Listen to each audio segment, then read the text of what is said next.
Selamat datang di channel Pemuja Malam. Jangan lupa like, share, and subscribe ya. Terima kasih. Chapter 42. Cemburu Buta. Mami, panggil Aiden saat setelah mengetuk pintu kamar Caca. Ada apa sayang? Sini masuk, kata Caca. Lusa kan mama mau menikah. Apa mami akan hadir juga? Tanya Aiden pelan sambil menatap wajah Caca. Caca menatap ke atas seolah sedang berpikir sebentar. Mami datang kan? Temani Aiden. Aiden tidak mau sendiri, kata Aiden memelas. Baiklah, Mami temani kamu, jawab Caca sambil menghela nafasnya. Kita pakai couple ya, kata Aiden antusias, membuat Caca terkekeh. Apapun, asal Aiden suka, jawab Caca. Oke deh, nanti Aiden akan meminta bantuan Oma buat panggil Tante Kay, ucap Aiden semangat. Siapa Tante Kay? Tanya Caca bingung. Besok Mami akan tahu. Mami bisa kenalan sendiri sama dia. Dan Mami hati-hati karena dia suka genit sama papi, ujar Aiden sambil cemberut, membayangkan sosok Tante Kay yang selalu menggoda sang papi. Hah? Benarkah? Tanya Caca. Iya, so besok kalau Tante Kay kesini buat ketemu papi, Mami jangan jauh-jauh dari papi, kata Aiden mengingatkan. Dan Caca pun langsung mengangguk. Apakah kamu akan tidur di sini, huh? Tanya Caca sambil mengusap rambut Aiden. No, lusa Aiden baru akan tidur di sini, jawab Aiden. Lalu ia segera merebahkan tubuhnya di samping Caca, sambil tangannya menopang dagu menatap perut Caca. Baby Queen, apa kabar? Kapan sih kamu lahir? Kakak sudah sangat tidak sabar menunggu kehadiran kamu, ucap Aiden di depan perut Caca. Kamu akan jadi satu-satunya princess di keluarga kita, dan juga princess kesayangan kakak. Mami, Aiden gak sabar menunggu kehadiran baby queen, ucap Aiden mendongakkan kepalanya ke Caca. Sabar sayang, 7 bulan lagi, ucap Caca menghitung usia kandungannya. Mengapa lama sekali 7 bulan?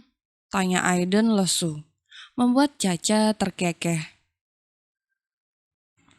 Pintu kamar mandi terbuka, dan terlihat Dimas yang baru selesai mandi dengan hanya mengenakan handuk yang ia lilitkan di pinggang. Caca sampai menelan salivanya dengan kasar saat melihat penampilan Dimas seperti ini. Gak boleh pengen lagi, Caca. Tahan, tahan, tahan, harus tahan. Caca terus bergumam di dalam hatinya setiap kali melihat otot-otot perut sang suami. Papi, papi, panggil Aiden membuat Dimas menghentikan langkahnya yang akan ke kamar ganti. Ada apa? Tanya Dimas. Besok, Aiden mau minta Oma manggil Tante Kay ke sini agar membuatkan pakaian couple untuk kita buat acara pernikahan Mama, kata Aiden memberitahu, membuat Dimas mengernyitkan dahinya bingung. Pernikahan Mama? Tanya Dimas. Iya, Aiden pengen pakai pakaian couple sama papi dan mami. Iya kan, Mi? Tanya Aiden menatap Caca. Iya sayang, Jawab Caca terpaksa tersenyum. Papi akan mengambil pakaian dulu, ucap Dimas yang mengira Caca tidak suka dengan acara mantan istrinya. Papi, panggil Aiden lagi-lagi menghentikan langkah Dimas. Besok, kalau ada Tante Kay, awas ya kalau papi ladenin. Aiden gak suka, ucap Aiden tegas. Astaga, Aiden masih membahas itu dari dulu, ucap Dimas yang jengah. Karena setiap kali desainer keluarganya datang, Aiden begitu posesif dengannya. Abis, dia genit sama papi. Aiden gak suka. Dan Aiden gak mau, nanti mami cemburu. Ucap Aiden lagi-lagi membuat Dimas langsung melongo tak percaya. Aiden, mami kamu masih waras untuk cemburu sama orang yang salah. Ucap Dimas datar. Pokoknya Aiden ingetin. Sekali lagi, papi jangan tergoda sama Tante Kay. Ucap Aiden, lalu ia segera berlari keluar kamar Dimas. Siapa Kay? Tanya Caca langsung to the point. Sayang, kamu jangan dengerin ucapan Aiden. Dia ngawur. Kata Dimas tidak jadi mengambil baju. Malah langsung menghampiri Caca. Kata Aiden dia genit. Caca gak mau kamu kepancing sama dia besok. Ucap Caca cemberut. Astaga yang, gak mungkin banget itu terjadi. Kata Dimas berusaha meyakinkan Caca. Caca terdiam di tempat saat dirinya bertemu dengan sosok yang ia cemburui sedari kemarin. Sedari tadi, ia terus menatap sosok manusia di depannya itu dengan tatapan yang sulit dimengerti. Astaghfirullahalazim, amit-amit jabang bayi. Astaghfirullahalazim. Caca terus bergumam menyebut di dalam hati saat sudah bertemu dengan Kay. Sedangkan Dimas berusaha menahan tawanya sekuat mungkin saat melihat ekspresi syok di wajah Caca. Masih cemburu, bisik Dimas sambil terkekeh kecil di telinga Caca. Bang Dim-Dim, kuy diukur dulu yuk. Terakhir kali Eike mengukur tubuh Ye kan hampir 2 tahun lalu saat pernikahan Ariri. Ucap Tante Kay lagi-lagi membuat Caca terkejut syok. Tidak perlu. Kau bisa mengukur dari pakaianku yang sudah jadi saja. Aku tidak perlu diukur lagi. Ucap Dimas dingin. Bang Dim-Dim, jangan dingin-dingin. Nanti Eike kedinginan. Rengek Kay begitu manja kepada Dimas. Kevin, seru Dimas menggeram. Karena Kay lagi-lagi menggodanya.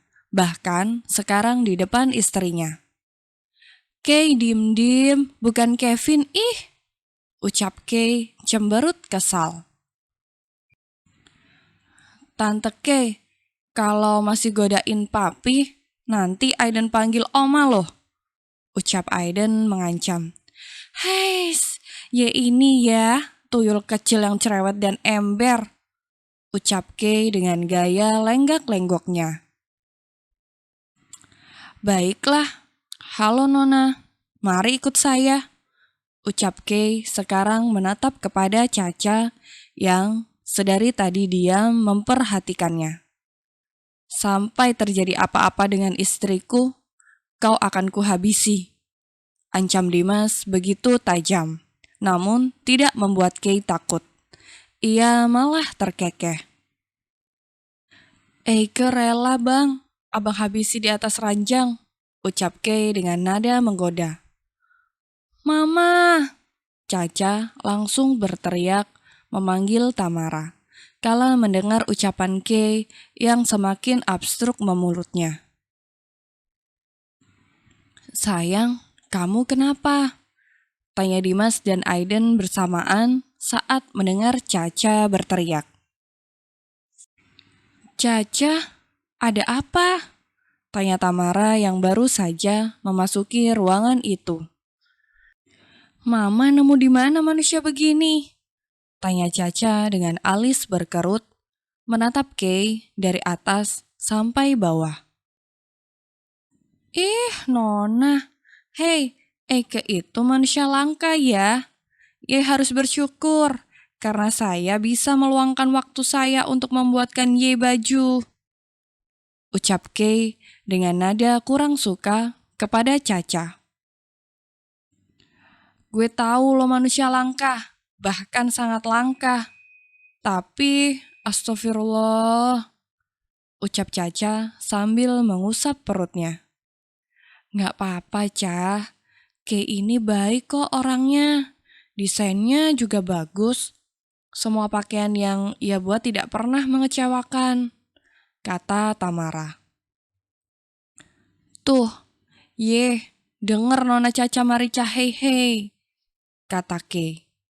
Keheran kenapa abang dim-dim mau sama Ye sih? Jelas-jelas Eike lebih segalanya dari Ye, ucap Kay dengan memanyunkan bibirnya. Itu tandanya Mas Dimas masih normal, sungut Caca kesal. Kalau sampai dia mau sama situ, berarti dia gila dan gak normal karena sudah milih alien kayak kamu, ucap Caca. Dan ya, lo bener, lo lebih segalanya dari gue, tapi lo gak punya apa yang gue punya, ucap Caca berbisik di telinga Kay dengan tersenyum penuh arti. Pasti Ye pakai pelet ya. Ye pakai dukun mana buat ngedukunin Bambang Didimku? Ucap Kay. Wah, fitness aja ini orang. Lo mau fitness gue? Main dukun apa? Perlu gue dukunin lo juga, Tanya Caca sambil menggulung lengan bajunya. Membuat Kay sedikit mundur otomatis dan menelan salivanya dengan kasar. Asal lo tahu ya, dukun gue sangat hebat. Jangankan matiin pelakor, matiin 100 alien kayak lo aja, hanya tinggal menjentikan jarinya, langsung innalillahi, ucap Caca santai. Lagi-lagi membuat tubuh Kay menegang takut. Mampus aja loh, Caca mau dilawan. Dan lagi ya Allah, kenapa gue dari kemarin cemburu sama manusia bentukan lembek dan lunak kayak bandeng presto begini sih? Astaga, gumam Caca dalam hati. Bersambung.